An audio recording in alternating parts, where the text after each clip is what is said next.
My crepe myrtle is at least 50 years old and very large. It had a lot of dead limbs in it this spring. The winter must have been hard on it. It still bloomed this year on new limbs. How and when should I prune my crepe myrtle? This is Miss Mary in Blatterville, Arkansas. So Dale, what say you about that? So when is the best time to prune your crepe myrtle, and how would you go about doing that? Well, if you're, the nice thing about crepe myrtles is they flower on new wood. You can cut them all the way back to the ground and you still get flowers. They're really tough. You know, there's a whole movement. Jason Reeves is part of it. I mean, Stop the chop. You know, and so, you know, crepe myrtles do have wonderful forms and shapes to them. So I like to prune a plant. If you plant a plant in the right place, you should be able to prune it to its natural form.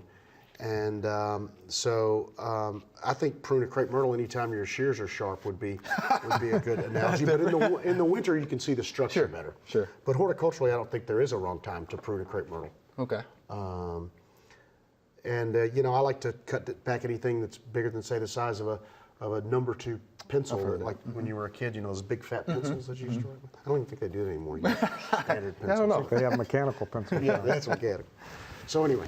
Yeah. So or digital. I'm not sure. Yeah. So anyway, I hope that answered it. Yeah, that answered the question. And I'll tell you something else.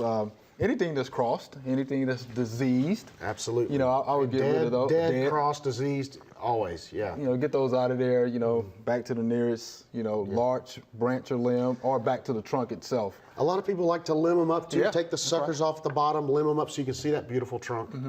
But we're having all the issues with the scale here. Yeah, we'll see what, yet to see what that's going to do. Yeah, we're going to find out a lot more about crepe myrtles here coming up real soon.